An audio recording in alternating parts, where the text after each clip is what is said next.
សួរបងប្អូនញាតិមិត្តប្រិយមិត្តរៀមច្បងអូជីនៅចំណុចឆ្ងាយរីករាយសប្តាហ៍ថ្មីចាថ្ងៃនេះយើងខ្ញុំក៏សូមផ្ញើស្នេហ៍មួយស្នេហ៍ចាបងប្អូនមិនអីសូមចូលជុំរួមនឹងតាមចំណងចិត្តចា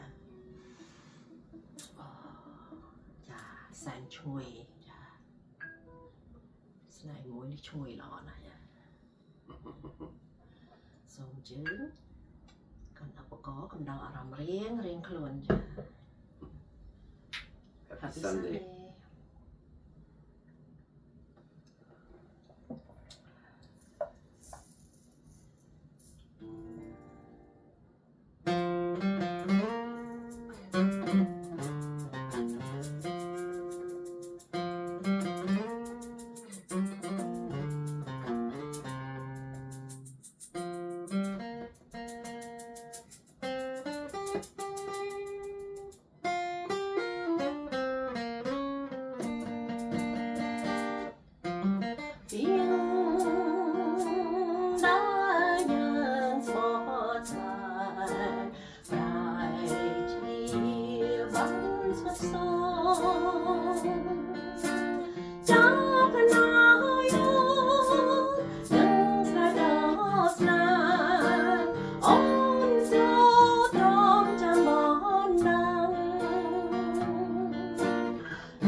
ក្នុងសប្តាហ៍នេះសូមឃើញប្រសប្តាហ៍ថ្មី